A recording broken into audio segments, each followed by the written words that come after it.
Yo, what is going on, guys? Jared here, and I was going through YouTube recently, and I have been noticing a lot of different Yugitubers complaining about the current game of how it is for 2020 and how everyone's saying that Yu-Gi-Oh is ruined and how terrible it's going to be, and we still have all these bad things happening.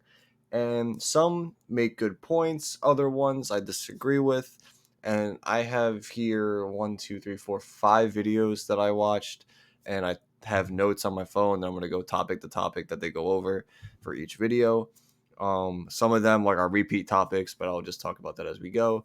But yeah, before we get started, I just want to say that this is going to be a very talking video. I'm not going to be showing you anything. I'm probably just going to put up some like the win book rated or something. So you don't have to actually watch this video. You can just listen to it or do something else while it's on in the background. So I figured I'd just give you the heads up now. But yeah, so the five YouTubers who have made videos on this topic of Yu-Gi-Oh becoming a problem is and I'm doing this in order of date. I feel like that's important. Is Team APS made a video in April saying Yu-Gi-Oh has some big problems, and he goes over a multitude of topics. It was 23 minutes. MCole40 made a video in June 8th, saying a rant about Yu-Gi-Oh currently in 2020. Like I said, that was in June. Mega Capital G made a video July 4th, so it was 4 days ago, saying Yu-Gi-Oh is dead in 2020. Asian Eyes made a what's it called, a reply video, a response video to the Mega Capital G video about Yu-Gi-Oh being dead. And then Abishai Yu-Gi-Oh also made a video saying that she is upset with how the game currently is and some problems that she's been experiencing with the game. And I would say that that one probably has a very different stance than the others, but there's still some similar topics in there. But she does mention something that I completely agree with, and I would definitely want to elaborate more on that because it's been a problem in the past for many years. Um, but yeah, so we're gonna start off with the in date order of these videos, and the first one is the Team APS one, like I said. So in his video, I'm not going to play the videos because I already watched them all. If you want to go watch them, go check out all their channels. Like I said, it's Team APS, MCole40, Mega Capital G, was it Asian Eyes White Dragon, and then Abishai Yugioh. Feel free to go check all their videos out if you want to watch the original content. I'm not going to go through every single video and watch all of them and do a reaction or whatever. I just wanted to discuss the topics themselves. But yeah, I'm gonna put on just some Dueling Book rated real quick. So if anybody is actually watching, they can just watch that. So yeah, here we go. But yeah, so the first video that I wanted to talk about, like I said, was the Team APS video because that was the earliest video that came out about a topic like this. And yeah, I wanted to give my 2 cents about some stuff like this. So in his video, he was talking about how Yu-Gi-Oh is like very complicated and is a hard game to learn. And I definitely agree. If you are trying to get a player to join who either has played very little card games, or a player who is transferring from a different card game to come and play Yu-Gi-Oh, I will say it is very challenging for some players to figure out all the niche things. So I would probably you have to recommend different, like a slower type of deck, something that's easier to pick up, maybe something that doesn't use all the mechanics. Like you wouldn't recommend something like DDD to a player that requires fusion summoning, synchro summoning, link summoning, exceed summoning, like every pendulum summoning, like every single type of thing and interaction. Wouldn't want to get a starting player on that. You want to start with something slow and then have them figure out the interactions for that, then go on, maybe expand it a little bit more and expand a little bit more until you can get them into a place of comfort and start to learn little by little. So is Yu-Gi-Oh hard to learn? Definitely. It's definitely probably one of the highest learning curves, I would say, in the card game community. But overall, I think it really does make it, I think the game itself makes it worth it to learn the game because I think the game is very, very enjoyable. I think a lot of other people would enjoy it if they gave it a shot, and I think it gets way too much hate for what it is. But definitely, it is hard to learn, but it's worth the effort, in my opinion. He also mentions power creep in his video from the years of this game. Now I'm going to be mentioning this a lot because it is true, and it comes up a lot. I've been playing this game as long as I can remember. So that's about since I was like 4 years old, I believe. That's literally as long as I can remember.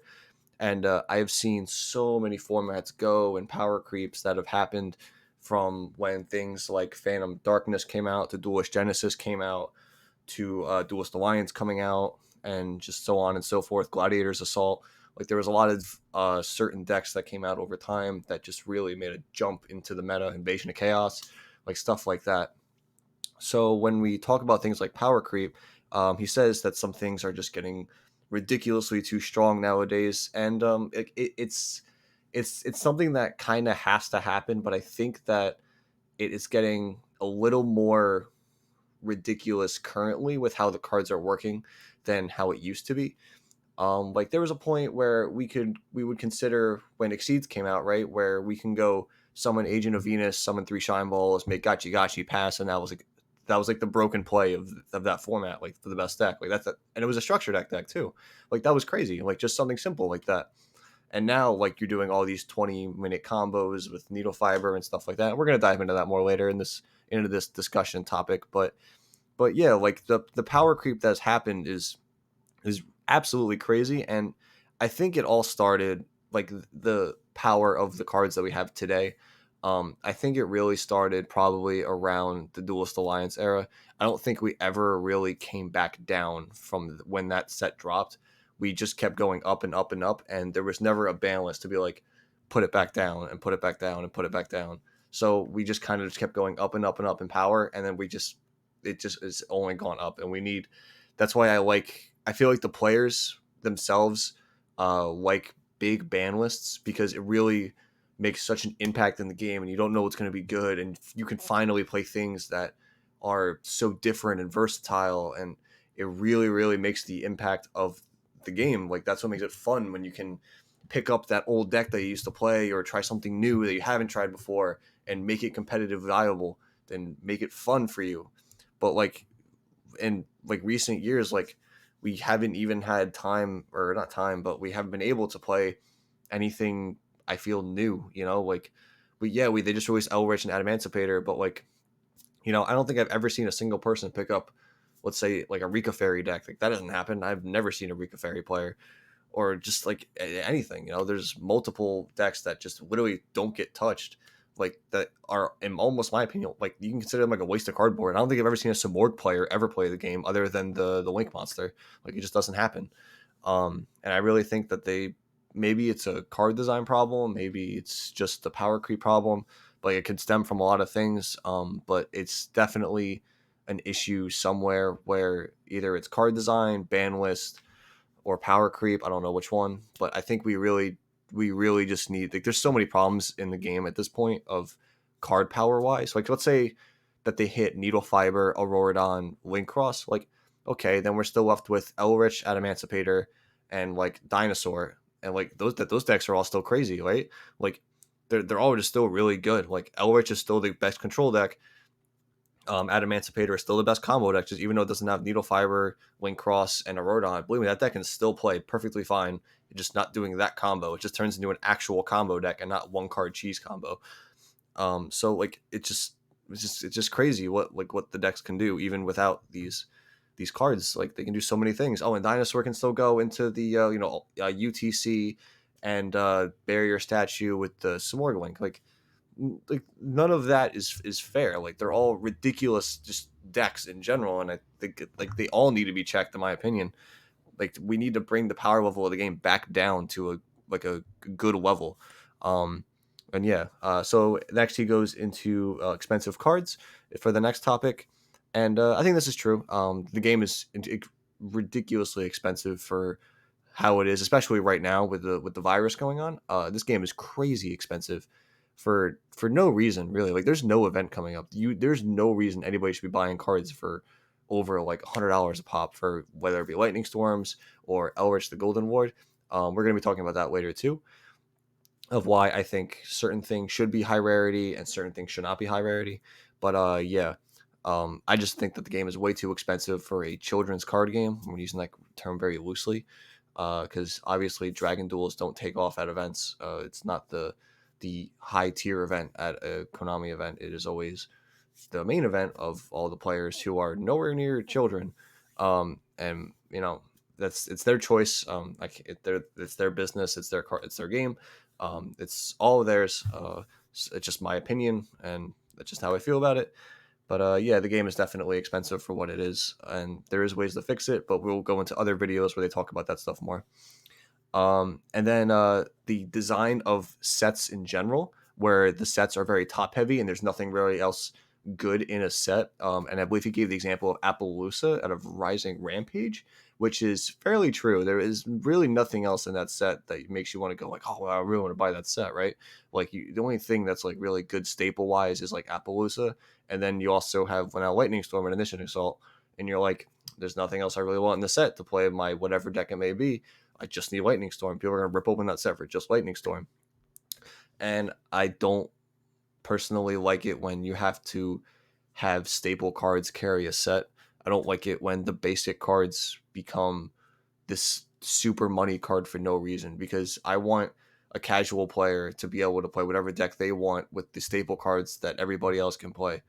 But in my opinion, I don't mind Elrich the Golden Lord being the $100 and something card because it belongs to an archetype. Having $100 and some Eldic the Golden Lord does not prevent somebody from playing a casual player from playing Black Wings and stopping them from playing it to the best version that they can. Nobody's going to play that in say Black Wings. Someone's going to play it in say let's say Agents or whatever deck, Herald. It doesn't matter. But I don't care if the expensive short print, whatever it is belongs to an archetype, because then yeah, it sucks for the people who want to make that archetype, but like there's plenty of other decks that they can play that there's no staples that they're missing. Like I wish that Lightning Storm got the Twin Twister treatment. That was the best thing in the world, right? Like the set came out, everyone was like, "Oh, Twin Twister is going to be a secret in Bosch," and nope, it became a super, and everyone loved it. Was it like an $8 to $10 super at one point? Absolutely, but like I would rather have an $8 to $10 super that 90% of the player base can access, as opposed to a $130 secret rare or like $400 or $500 Starlight rare, whatever it's at now. It's just ridiculous of how some of the short printing prices work, and I'm not just a big fan of it. And then he does talk about short printing too as the next topic, but we kind of already went into that. But I don't mind short printing. It just I how can I word it? I do mind short printing. I don't like it when it's on staple generic cards. Like I wish Appaloosa was not. I wish Lightning Storm was not. And they're not as far as I know, if I can remember correctly. But like I don't mind. I like that they're not short printing in the main sets. I like their fix to the main sets of just adding more secrets and not short printing. I'm a big fan of that. And I know some people aren't happy about it because it just makes every secret harder to get. But what I care about is having the same chance to open any secret rare in a set, rather than no, just with when I buy a box, I know default that I have less of a chance of pulling, let's just say, a Pot of Desires than another random but secret. Like it's like a 1-to-4 ratio, and it's like, well, why am I even going to buy the set? Like that's just I feel like I'm at a casino at that point. Like why am I going to play these odds when I can just go buy the singles online? Like it's just stupid. I don't. It makes no sense to short print. I think it just makes you less inclined to buy boxes. And I have been in buying more product recently for myself, because I feel like I have more of a chance and I find it more fun, to do these things. But yeah, so that's pretty much all the points I wanted to cover on Team APS's video. Like I said, if you wanted to go watch it, feel free to go watch it. I believe that is the earliest one. It's right over here. And it was, like I said, it was from April. So if you want to go watch it, feel free to watch it. He does make some good points and some valid arguments. And yeah, it's like I said, this is all opinion based. I'm not telling anybody that they're wrong, that their opinions are wrong, or that, oh, you're blah blah blah. Like this is just all opinion based, and I like having the community talking. I like having these points of conversation. And then the next video I wanted to go over was MCO40's video. It was a rant about Yu-Gi-Oh in 2020. His video was pretty streamlined, straightforward, so there's not much to cover. But the two things I did want to talk about was the future of the metagame. And that future is involving Numerons and Drogma cards. The Numeron cards, from what I understand, can make the S0 utopic very easily. And yeah, that I as soon as I heard that, I was very not happy. I've never read the Numeron cards because I'm not really one to read cards coming out in the future. I read them when they become at least probably like a week or 2 weeks away. That's when I finally read them, unless they're like something absolutely ridiculous.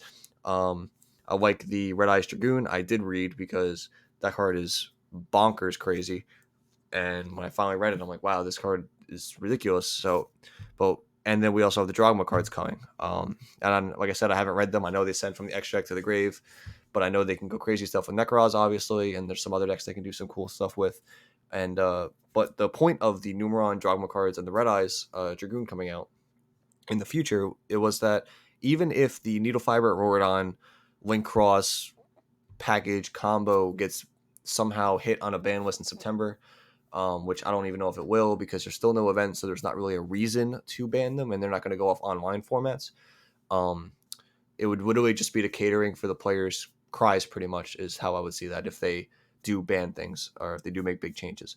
But yeah, is that if they do ban them, it's the format isn't getting better. It's still going to be pretty degenerate. Like you're still going to get, because now instead of going Needle Fiber, you're going to go in the Predaplant and you're going to make the Red Eyes, what is it, Red Eyes Dragoon, I think it's called. And that card just bonkers. And then if you play against Numeron, they're going to be playing the S0 and they're going to detach your standby or draw phase or whatever, and then you can't play. Or you're playing against Drogma and you're going to drop Necroz Unicorn on you turn one, and you're not going to have a good time unless you're playing the mirror match. You know what I mean? It's just like, it's a bunch of stuff that is not fun to play against. And like I said, it's not getting any better, and it's a serious problem. But yeah, that was one of his topics. And the other topic that I want to talk about in his video was card prices for casual and competitive. So the this kind of ties in. So like I said, a lot of topics are going to overlay into the Lightning Storm topic, where I said that any casual player should be able to afford the cards that just make your deck generically better for the game.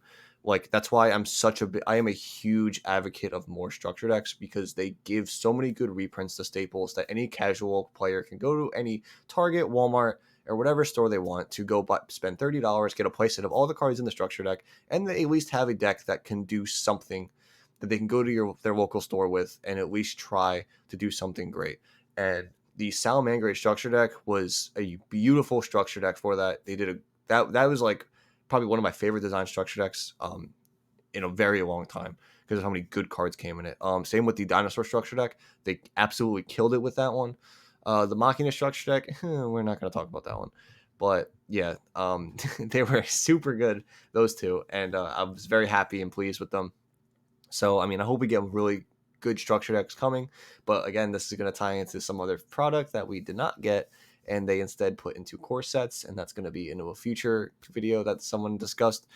And yeah, but the card prices, they shouldn't be this expensive for certain cards. Like when I was playing back in the day, like this is expensive for Yu-Gi-Oh, because when I can start comparing the prices, getting, I don't want to say near to Dad Return in back in like 2009 or 2008, whenever it was, um, but like it's getting a pretty like closer than I'd like, because that deck was very expensive, and when you're adding, it's not even like Dark Arm Dragons were like pushing like $300 at the time or $200, and like when you're adding that up, like now we just have more $100 cards. Like we have Borderwood Savage, I was pushing like $80, $9 one point. Elwitch the Golden War, that was pushing $89 one point.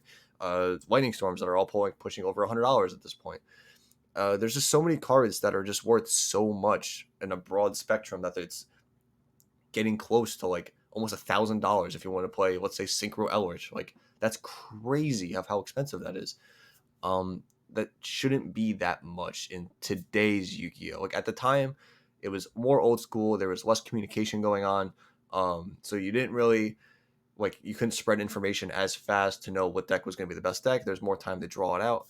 Now everything's like super fast. Like we have all these dueling simulators, and there's different ways to do it. Obviously, we have the one I'm showing you, and it's just, you really need to just it scares me when the game gets this expensive for just a plethora of different things. Like I want the competitive players to be able to play the casual players to be able to play the deck they want to play without hindrance. That's the only thing I would want.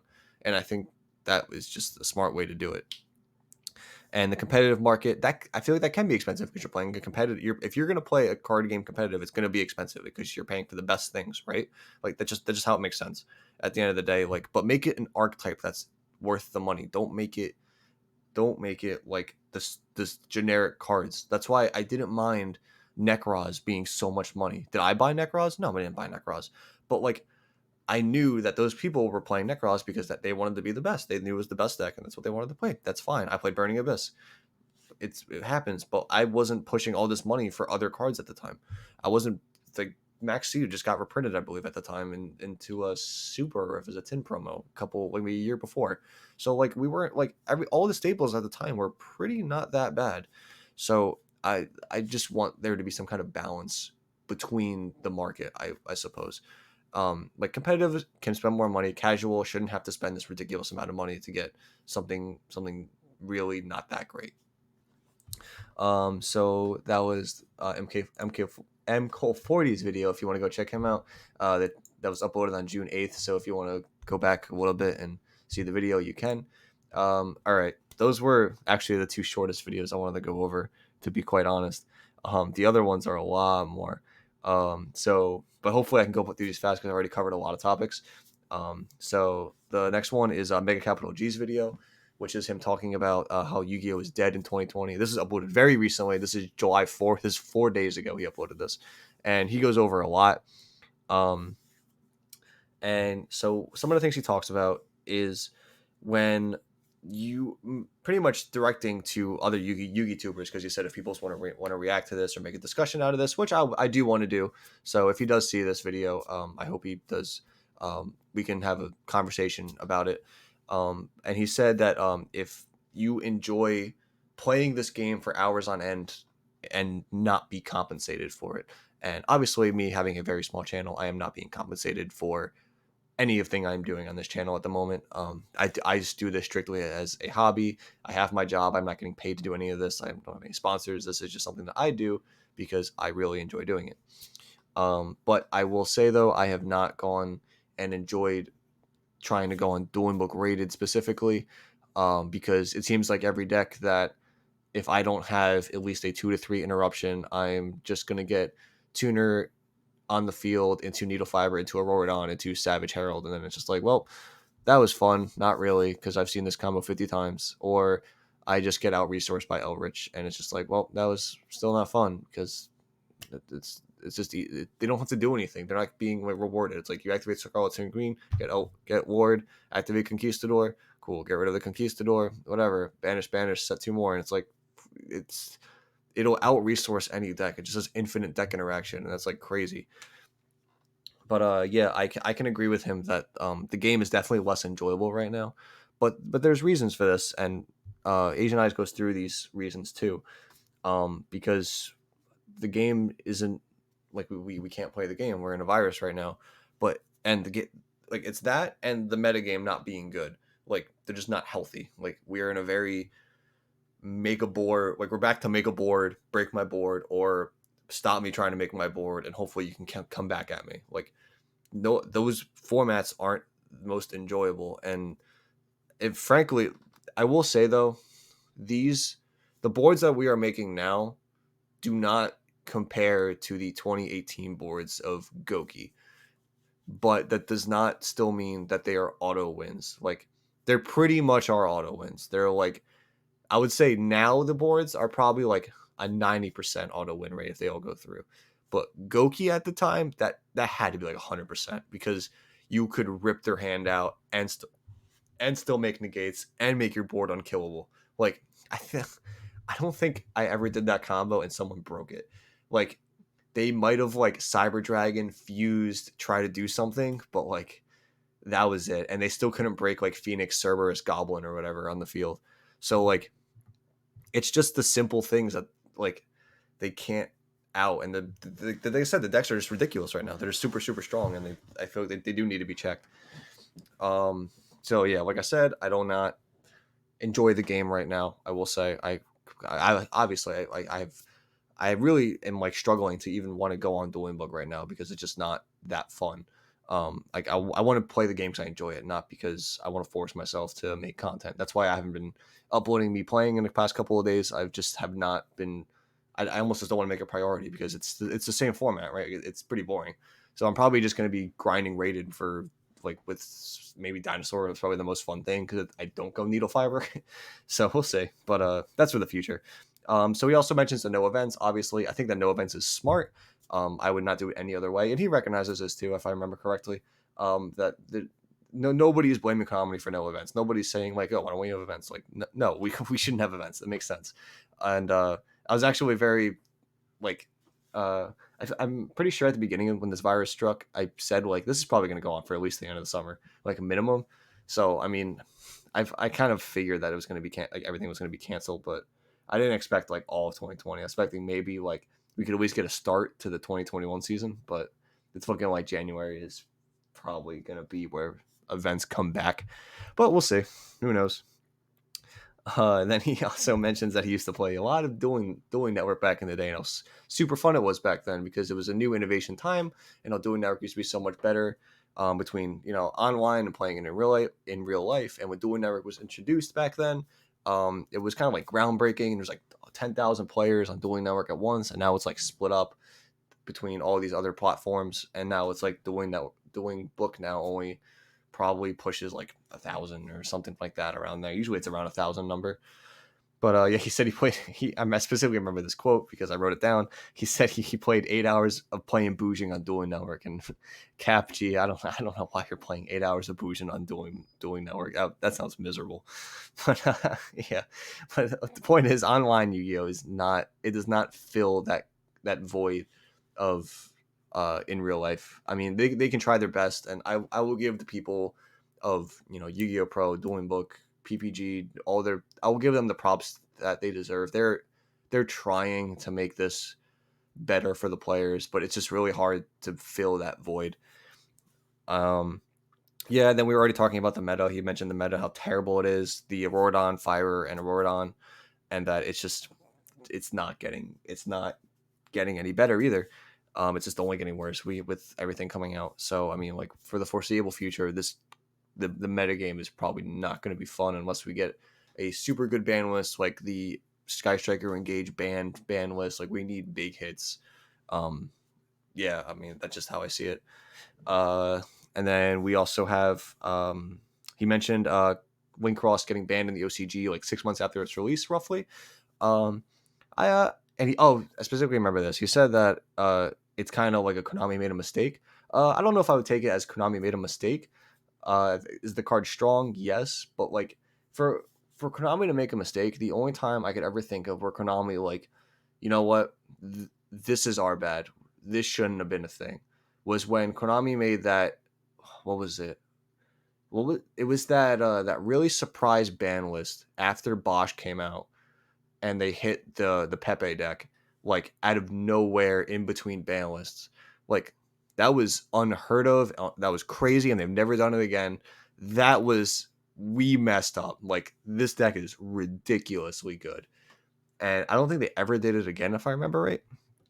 But yeah, that I wouldn't. That's what I say. I wouldn't say they messed up because in 6 months after a product was released, the initial sales of the product is already sold, so they can still ban a card if it's not the only selling point of the set. But if they're going to reprint the set in something like the Megatins or something else, that's one thing. But if I remember right, I don't think that this set is in the Megatins, but I could be wrong. So don't quote me on that. Like I said, if I ever doubt something, I'll always say just feel free to do your own research on it because I'm not sure if it's in the Eternity Code's in Megatons, but I don't think it is. Then he also mentions the meta getting worse, like I said. And he says a positive outlook. I actually like this a lot at the end of his video. He mentions Phantom Rage having 17 exclusives for the TCG. I am very much looking forward to this, and these could have a huge impact. He said it could be like 3 to 4 archetypes. I personally seeing this be 2 different archetypes, with being it's probably going to be maybe 1 generic card or 2 generic cards, 3 generic cards, and then 2 archetypes broken up into maybe like 7 or 8 cards each. I hope that's how it is because I want each archetype to have enough support to support itself. It's very frustrating when we've had these archetypes come out for us and they just don't have enough cards. Like season 1 Plunder when it came out, like was like 5 cards, 4 cards, and they all have to interact with only plunder cards, and you couldn't make a deck out of it. It sucked. That's the problem. Like, it's like, oh, discard a plunder. Okay, well, I don't have plunders to play. Like, I'm capped out on plunders. They didn't give me enough plunders to play. It's frustrating. So I'm hoping that they do something good with these 17 Phantom Rage cards. I'm hoping nothing ridiculously strong, but something to at least shake the meta up a little bit. And I think that'll be really good. So I'm happy he ended this video with a very positive outlook in Phantom Rage coming out, so that there's kind of like a new hope coming, possibly. We just don't know yet until Phantom Rage comes closer. So overall, if you do want to watch this video, this, like I said, this one came out 4 days ago. Mega Capital G. Yeah, excellent job on the video. Everyone did a good job on their videos. I think they all made very, very valid points in their videos. And then Asian Eyes made a response video to CapG. I believe I can go this one faster because most of it's the same topics. He's just responding to it. So like I said, he made a video in the past saying that Yu-Gi-Oh is a dying game in the past. I I actually completely disagree with this statement. If I remember correctly, we were hitting like record breaking numbers in like I think it was like 2 years ago or a year ago. So I don't think the game's dying at all. I think the game was striving before the coronavirus obviously hit. It's unfortunate that it did hit because I feel like we were really getting more players and more people interested in the game, especially with the format we had before Dual Overload, because at that moment, I think we had a really healthy meta. There was plenty of decks that you could play, all being competitive, and then we had Dual Overload come out, and then the Elrich set come out. I don't remember the set name, but whatever, Elrich and Adamant Spitter came out, and I think those two sets coming out is what really rocked the boat of the whole meta and just put two decks right at the top and just soared past the rest. I didn't like how that worked, but like we talked about earlier, that's power creep. They need it to sell the new stuff. That's the business model. And Asian Eyes talks about this. This is another topic. It's the business model of power creep. It has to happen. And this is why I actually did enjoy his video. If, like I said, feel free to go check it out, Asian Eyes. It was uploaded June 5th, one day after Mega Capital G's. It's on his channel. He references some things about being like a player who's been here for a lot. And he's like, is this your first time playing Yu-Gi-Oh? Like, we have bad formats. Like, I don't want to say like get over it, but like you kind of have to. Like, we've had terrible formats before. It happens all the time. Like, probably at least once a year we have like a god awful format, and like this is just the awful format. And to be honest, I hope this format is over by the time we get to a YCS, so that we have a good format when we get to our first YCS, our first regionals, our first major events. I want this format to be over. So I'm kind of grateful that if there was a time for this virus to come down and to destroy a meta, I'm happy it's something like this, because this is unenjoyable splashing in needle fiber with Jet Synchron, and I hate it.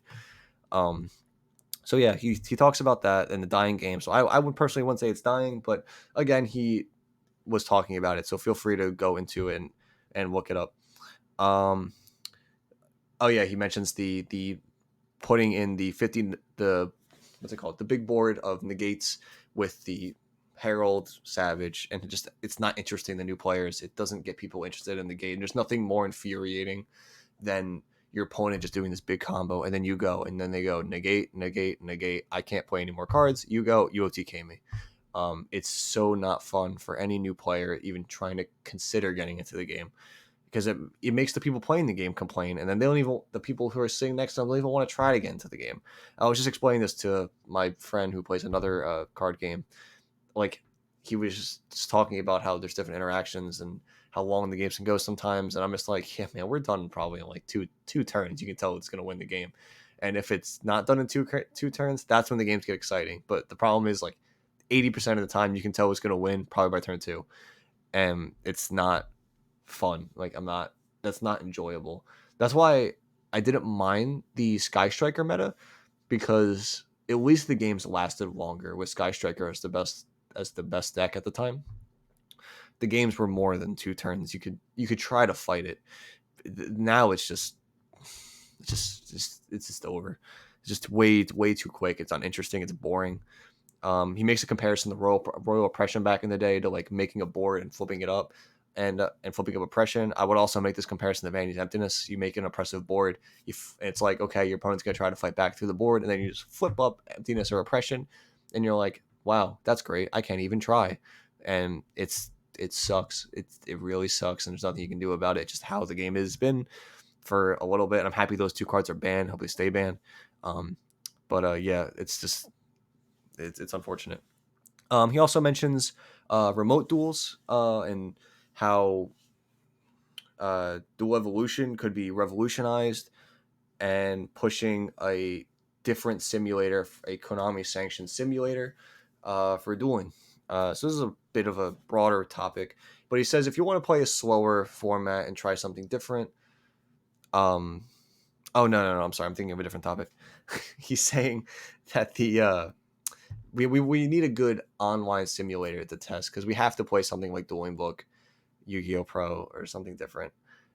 We don't have a good simulator. Like there is the Dual Evolution game on the Switch, I believe, but like it doesn't stay all the way up to date, and you have to do certain things. But like we want, I really just want a Konami run Dueling Book. That would be my dream. I like just have it like pay for cosmetics. Like there's got to be a way where you can just get this some kind of like website run Konami sponsored thing and just get it right, and it would work amazing, and it could just be great, but it doesn't exist, and I wish it did.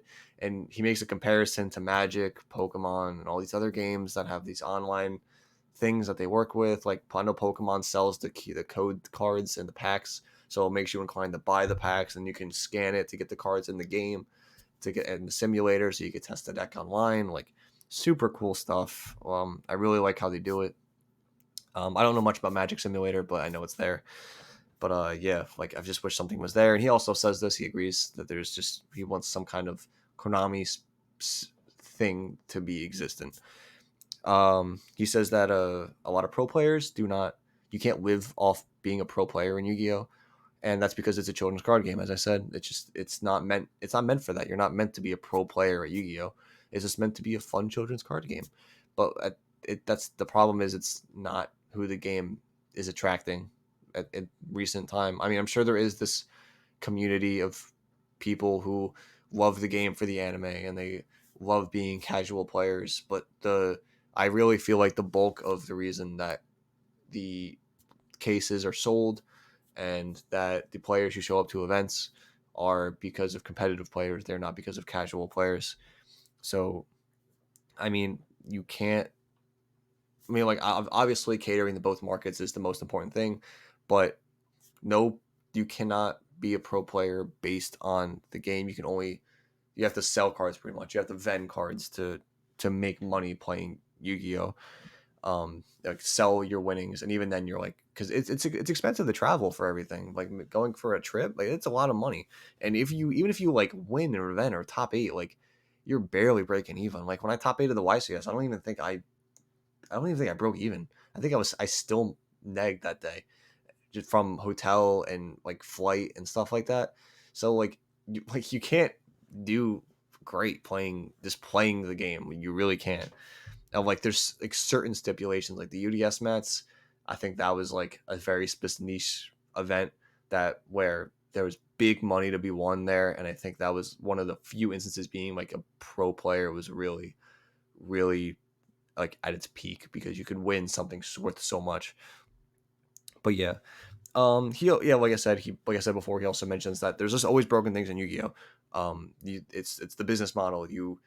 They make disgustingly broken things, they ban them, then they make more disgustingly broken things, so you have to buy the new product, and it's just gonna keep going and going and going. And it's always been like that. Like I said, whether it be from Phantom Darkness, Guider's Assault, Duelist Genesis, Duelist Revolution, like all these sets were just crazy good. And it hasn't changed. They're still just crazy good. Oh, also Maximum Crisis. That was a crazy set. Like they just have super super good sets, and you have to buy them because it just has the next best thing, and you have to be ready with the next best thing if you want to play the game properly. um, and then after that, he mentions that people are playing other games and drifting off in the say Magic or Pokemon or whatever other card game, Vanguard or yeah, it's people play multiple games. I play other card games too. And yeah, I'm enjoying other card games more right now than Yu-Gi-Oh, but I'm still going to be a Yu-Gi player at the end of the day. I'm still going to come back to the game just because we're having a little problem in the game right now. We're always going to be Yu-Gi-Oh player hard, and he mentions this. He does say that he's had his low points in the game where he doesn't even want to play. Like it happens. I was there literally probably like a year ago where I didn't even want to play the game. I think it was when Spiral was having this ridiculous resurgence. Yeah, that wasn't. I just didn't enjoy it. I really hate Spiral as a deck, but that's just a personal thing. Oh yeah, then he also mentions Duel Links of how, because this relates back to the power creep discussion, where Duel Links, when it started, I played Duel Links back when I think there was only four sets in it. It was very slow, and the best deck when I played was Harpy Relinquished. That was the deck. Harpy Relinquished was the best deck. They power creep that game like so much. Like it's so different now of what it was. Like, oh, man, I think they released. I want to say like the water cards, or like I think Sylvan was like a big jump when they released the Sylvan cards, because if I remember right, if you like your opponent, you set the mushroom, they hit it, and it excavated a quarter of your deck because you only play with 20 cards in speed in not speed duel in Duel Links, and you get all of the and pretty much every almost every Sylvan card was printed in it, so you could hit the Marshall Leaves and other mushrooms and Hermit Trees and all these cards and just trigger off all the Sylvan cards, and then the following turn you could just explode and kill them because you only have 4,000 life points. So you destroy their whole board. There's no main phase 2, by the way, so if you hit it, you probably lose instantly on the spot. Let me get my notes back up. But I think that was it for Asian Isaac's video. Yeah, that was the last thing I want to talk about that video. So yeah, Duel Links, it's being power crept faster than real Yu-Gi-Oh, which I think is going to be a problem because it's just going to catch up eventually, and it's going way too fast in my opinion. So next video, the next and last video is Abyss Shire's Yu-Gi-Oh. I Her video was very different. She made a lot of different arguments about stuff, and I find them more interesting than the generic like, oh, this game sucks, blah blah blah. Um, it was something that I actually have had to think about when she mentioned it, um, which was the like a drop in the physical card quality. That like, and when she said this at first, I didn't really like think much of it, but when I really thought about it, um, some of the cards that you get out of a sealed product, like they'll be messed up. Like it's happened to me. Like I know this experience. Like um, and it sucks when the cards are so messed up that you literally can't play them anymore. Like they're unplayable. You will go to an event and they'll be like, you're just cheating. Like you're literally cheating because you say you bought this pack. And she states that the newest products, Toon Chaos and the Legendary Duel Season 1 and Duel Devastator, had very severe problems with these. I can't say that these are the sets that I had problems with, but I know some people who have, and yeah, it's definitely an issue that I wish was addressed more. Maybe this is maybe like a simple fix of more like quality control of the cards that are coming out, because it's a little anytime I want to word this right. Anytime that you open up a sealed product, the you should not have to worry that you are allowed to play the cards that you are about to pull in an event. That is total BS in my opinion.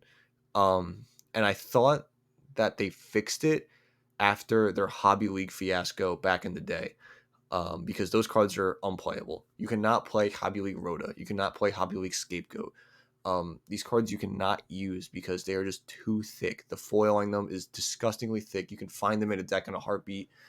It's crazy of how they were printed, and they said this is fine. Like how it got approved is beyond me. But like you know what, it was the first time, and I thought that it was something that would have been fixed. This is something to know about. But now, from what I hear, is that the Starlight rares have almost like the same problem. They're like super thick with the foiling, and you can like pick them out of a deck. Like I don't know if that's true or not. I haven't actually had Starlight rares to shuffle up and see if I can pick them out of a deck. But like it's scary that they might have made the same mistake again of quality control. Another one that bothered me like a lot, especially this one, was the Fusion Enforcers European Edition fiasco, where if you ordered cards that just happened to be from Europe, or you bought packs that were happened to be European and you played them in the States or anywhere in North America, you could just get banned if you were playing like Invoked Engine. It's like, wow, your magical meltdowns, your Alistairs, and your invocations are they're all warped, like really crooked, like to the side. Like, what's up with that? It's like, well, they just came like that. And it's like, well, you better go find some English ones or some American ones or whatever country you're in. Like, you better go find them, or else you're gonna be disqualified. And it's like, why is it that I have to spend extra money for something that I already paid for once? Why do I have to rebuy these cards when it just came out of a pack like this?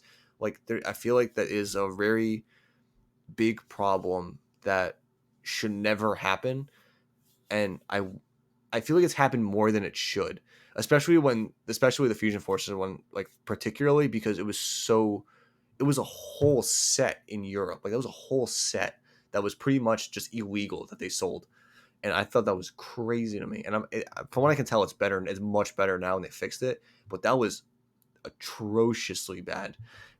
So I am happy they fixed it. I'm grateful. That was amazing. They did a good job in the next times, and I haven't heard any. I've heard much less complaints from now, but that was probably like a big turning point. Um, let's see. She also mentions a double sleeving. This I feel like this hasn't been talked about in a really long time, and people just kind of gave up on it.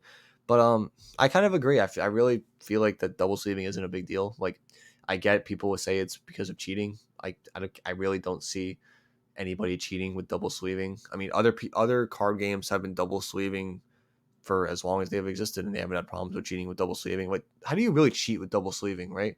Like, it's not like this like super sly thing where you can like take the card out of the sleeve and like switch it with another sleeve. Like, I don't get it. Like, it's just an extra sleeve. Like, if you want to protect your cards more, feel free. If you just like the design on the second sleeve, feel free. Like, in my personal opinion, I don't think it's a big deal. But apparently, our Konami overlords who love the game and they take care of the game and give us the game, they don't like double sleeving, so that's their choice. But I mean, if they listen to us and they believe that double sleeving is a super bad issue, then it's going to stay banned. What can I say? But it is something that she mentions and that she talks about. It is understandable. I get it as a somebody who wants to collect cards and they want them to be in their best condition and use them too. Yeah, I would like to double sleeve sometimes. Some of the bigger sleeves have some cool designs. I don't blame them. Um, and then, playing with cards with signatures and any writing on them. I'm like 50-50 on this because depending on the signature and the type of the pen they use, they can be used for cheating and making the card way more or less. You can feel it in the deck. I think if it's on the picture, I think it's still legal. I don't think they can say anything if the writing's on the picture, but I know if it goes over any text on the card, if it goes on the name, it goes on the set, the numbers, the effect, or anything like that, the card's unplayable. Which sucks, but it's just how it is, like I said. But yeah, I didn't mind this. She mentions it about how it's makes the card worthless, but and annoying that she can't play it. And I get it if that's how it is, but I'm not positive. It's just becomes straight illegal if there's something written on it. But yeah, it's something mentioned. Um, she also mentioned the changing of the set and the rarities of the set and not making cards easier to get. So she didn't like how they made more secrets in a set and pretty much made all this individual secrets. Like, if you wanted to get a certain secret, it made it harder to get generally rather than just short printing certain secrets. I don't know. I don't know if I agree with that. I think I like it better now. I would rather have an equal shot of pulling 10 or whatever, how many 10 or 11 secrets. I would much rather have it now with the 2 secret per box. But she also mentions that the ghost rare, ultimate rare, normal rare, I miss those. I miss different rarities of the same cards. My favorite was the ultimate rare of the rare cards. That was my favorite thing ever. I think that was my favorite set structure because if you pull the secret, you felt good. If you pull an ultimate, it felt good. Like, everything just was really good. Like, the Force of the Breaker type set was how I loved it. I think opening that set was probably my most fun. So I will say that I do miss those rarities, but I feel like Starlight kind of replaced Ghost, so I'm okay with that. And just as long as the foiling isn't becoming a playability issue. She also mentions that she's not enjoying the game, playing the game at the moment. Like I said, this format just sucks. I'm sorry to say, but it's just a bad format.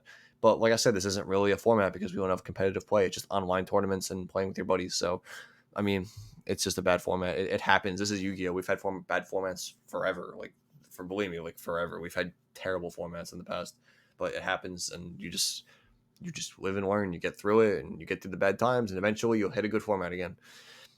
So yeah, it happens. I'm not much of a card collector, so I can't put input on because she does mention that she is a big collector of the cards on certain things. I can't say that I do collect cards. The only cards I've collected are things that represent people in my life who I've met playing this game, and that's a very select few. I think it's like 8 or 9 cards. The only thing I collect in this game is these, and I own all the ones that I want. So I mean, I don't know. I can't put any specific number on that topic on collecting, but she is not happy with the collector's market at the moment. So if you want to see her point on that, please visit her video. It just came out 2 days ago on July 6th. And like I said, it's out of Bishai Yugioh. So definitely check her out. There's a very interesting, like I said, these are very interesting topics that I think all of these Yugitubers did a great job talking about. She mentions the structured X being in in Toon Chaos, and I think there was another structure deck that was ported into not a structure deck. Like I think structure decks are like such a key selling point in the game. I think that really brings together casual, competitive. It just hits both places. It's like an auto sale if it's done right. And I really wish I miss the two structure deck days. I miss getting two structure decks where you would have one and the other, and you it's so good when you have like you and a friend go to a store and you're like, oh, I like this one, and he's like, I like that one, and you go home, rip them open, put it together, and then you play each other with two different structure decks. Like rather than going home and playing, oh boy, we get to play the salad mirror match. Like no, you go home and you play like what was it, zombies versus like dragons or something like that, like back in the day. Like that was fun. And I think the newest one was Magnet Warriors ABC was the last like pair that came out together, and I really wish they did that again because I thought that was super cool. I miss those. Like that hits my casual player spot, and especially if they're both competitive. That's the dream. Like make it a real choice, put some good reprints. And speaking of good reprints, she also mentions the Elrich and Lightning Storm. Like I said though in previous, I want Lightning Storm to be a lower rarity, but I'm fine with Elrich being that price tag because I want every person to be able to own a Lightning Storm. I want every player to own an evenly match. All these staple cards, I want every player to own. But if it's part of an archetype and you want to play a specific archetype, I think that should be the hard cards to get. But that's like I said, that's just my opinion, and I'm sure many people will disagree with me. But I just want if you get a deck that you should not have to struggle for the staple cards of the deck for a particular format. Um, she says it's too expensive for a being a children's card game. That like I said, I already mentioned this before. She mentions the OCG a little bit. I don't look into the OCG. I really can't put my opinion on it. So if you, like I said, if you want to go watch her video, she talks about how they cater to it for a lower. They make the game more budget for them. I can't cite that this is true. Like I said, I don't look into the OCG. This is not something that I do, but she says that they do. So if you want to go check her out at the channel, maybe ask her on her comments. Feel free. Um, she mentions the no multiple rarities. Like I said, I miss ultimates. I miss ultimate rares a lot. That was the ultimate perfect of the rarity, and I miss like I would much rather have a rare lightning storm and then have an ultimate rare lightning storm. Like that'd be so cool. Like casual players can play the rare, and if you want to bling out your deck and go to the competitive, you can play the ultimate rare, and then maybe you could even still throw starlights in if you want to. And then it's like you have three rarities of this like amazing card, and you like they're all going to be worth something because it's just a great card in general. People are still going to chase the set because there's broken cards in the set. But like it's just not how it is, and it sucks of that people have to struggle to get the basic bones cards for to play the game. That's how I view it, at least. Um, but she does mention that that they're doing something right, and that is the collectible field centers. They're doing a great job of designing. She shows the Link Karibo one of like that nice hard plastic. I know there's other ones too. Um, that they're made very very well. I like those a lot. They are made very well. Konami's doing a great job of making these little collectible pieces. She says the legendary duelist ones that they made also came out very good. I know I'm not gonna collect them. I'm just not that crazy about the anime, but I know that for the casual market of people and the collector people, they would love something like that. And it looks, from what I saw, which the one she showed off, it does look very nice, durable. It looks clean. The design's great. So and that is an S plus job on that. They did great. Um, she mentions OCG imports. Like Christian Needle Fiber was was an import from that they've had for like I think years before we got it. And as I said years ago, I didn't even want the card. I never wanted that card to come here because I knew the damage it would do to a meta. And we finally got it, and look at the meta; it's destroyed. And I just kind of wish that it came out and it just got banned just instantly. Like I just didn't even want this card. But like I said, we have the card, so we have to deal with it. Sorry, my throat's like dying now, but I'm at the end. And then the last thing that she mentions in her video is that she really misses the golden years in Yu-Gi-Oh. I guess that there was a time. Everyone. I feel like everyone has that. Everyone has the time in the game that they loved and cherished. But for that time is different for every person. My golden years in Yu-Gi-Oh are some of my friends' worst times in Yu-Gi-Oh. Do you remember that format where the hero structure that came out and Snatch Steal was legal? Those are my golden days. And that's arguably to my friends one of the worst formats that has ever existed. And I understand why, but those are just the times that I enjoy. I feel like the game still lasted longer. I feel like you could outplay your opponent in that format. And it's just my personal opinion. I know the Draco Zoo format was also an amazing format. Yeah, you had Zodiac that was like the best deck, and then you also had the overpowered Draco cards. But like the amount of knowledge and outplaying that you had to do in that format to even considerably do well at a high tier event is crazy. The amount of micromanaging and resource management you have to do, and I feel like that year was probably some of the best players to do well in that time. And I think that might have been the last format, like maybe that and like Sky Striker, and Sky Striker is arguable, but I think Sky Striker and that were probably the two last times where being you got rewarded for being like very skillful. Spiral too. Spiral was also very rewarding when you played it right. But I think that the Zoo Draco deck really showed skill. That was probably one of the more skillful decks I've seen in a very long time. And yeah, so like I said, I don't know what her golden years in Yu-Gi-Oh was, but like I said, in just in my opinion, it was that 2014, 2015 Burning Abyss format with Dark Law that just came out and Snatch Steal being legal. It was a cluster of stuff that was coming around, and that was a crazy time. But that was just my personal opinion. But like I said, feel free to go check out her video for all those interesting points and her thoughts on all of them. Now, all of these videos were over 10 minutes, and this video is now over an hour, or almost an hour. So either way, let me put this back up to me. Okay. Either way, I hope you guys enjoy this discussion. Let me know what you guys think. If you want to have I would love to have a discussion about all of these types of things, about some of the design of the game, the design of the sets, of some of the cards, of what you think could better the game. I am all for any suggestions because I know that Konami does not ignore YouTubers now. It is my favorite thing. I love Konami interacting with content creators on this platform. Um, I would love to be able to work with them or talk with them one day, but that I don't see that happen. It would, believe me, it would be a dream of mine, but I don't see it happening a long time until I get more of a following. But who knows? But either way, I hope you guys did enjoy this conversation, this topic. Before I finish this video, I just want to point out I only want, like most players, what I believe is best for the game and for a more enjoyable experience for not just the competitive game that I play, but for the casual players that what they play. And I'm not a casual player, but I want everyone to be able to enjoy this game as much as possible and for Konami to do well out of it. I I will always try to see it from both sides, from Konami's point of view and from the player point of view. Obviously, I'm only experiencing from one, but I try my best to see it from their point of view too. And I think for what is going on in the world with the virus and keeping the people safe, I completely agree with everything they're doing. I understood the last ban list. I said it in that video that I made.